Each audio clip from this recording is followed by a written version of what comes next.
அனைவருக்கும் வணக்கம்.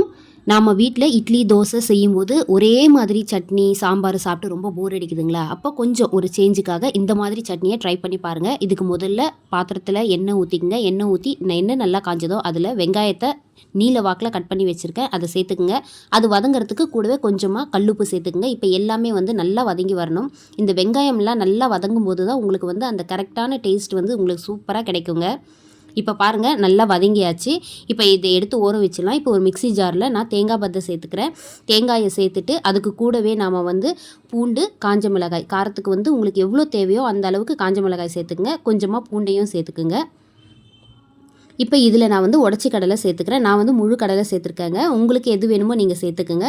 இப்போ கடைசியாக நம்ம வதக்கி வச்சுருக்கோம் இல்லைங்களா, அந்த வெங்காயத்தையும் இதில் சேர்த்துக்கலாம். சேர்த்துட்டு கொஞ்சமாக கருவேப்பிலை, கொத்தமல்லியை கடைசியாக சேர்த்துட்டு லாஸ்ட்டில் நல்லா அரைச்சி எடுத்துகிட்டு வந்துடுங்க.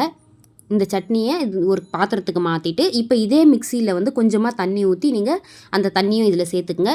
இப்போ இந்த சட்னியை தாளிச்சிடலாம். கொஞ்சமாக எண்ணெய் ஊற்றி எண்ணெய் காஞ்சதும் அதில் கடுகு, காஞ்ச மிளகாய், கருவேப்பிலை சேர்த்துட்டு இந்த தாளிப்பை அந்த சட்னியில் நீங்கள் சேர்த்துக்குங்க. இது கொஞ்சம் தண்ணியாக தாங்க இருக்கும், சூப்பராகவே இருக்கும் டேஸ்ட்டு.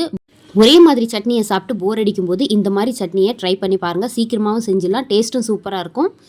இந்த சட்னியை நாம் இட்லி, தோசை, பூரி, சப்பாத்தி எல்லாத்துக்குமே நம்ம சாப்பிடலாங்க. ரொம்பவே டேஸ்ட்டாக இருக்கும். இப்போ நான் இதை இட்லிக்கு தாங்க வச்சு சாப்பிட போகிறேன். வீட்டில் இட்லி நல்லா சூடாக ரெடி ஆகிடுச்சு. இந்த சூடான இட்லிக்கு இந்த சட்னியை போட்டு சாப்பிட்டு பாருங்களேன், ரொம்பவே டேஸ்ட்டாக இருக்கும். கண்டிப்பாக நீங்கள் ட்ரை பண்ணி பாருங்கள். ட்ரை பண்ணி பார்த்துட்டு நல்லா இருந்ததுன்னா கமெண்டில் சொல்லுங்கள். இதே மாதிரி நிறைய சட்னி ரெசிபிஸ் எல்லாமே நான் சேனலில் போட்டிருக்கேன். நியூவாக வந்திருக்க வியூவர்ஸ் கண்டிப்பாக போய் செக் பண்ணி பாருங்கள். மீண்டும் அடுத்த வீடியோவில் சந்திக்கலாம். நன்றி.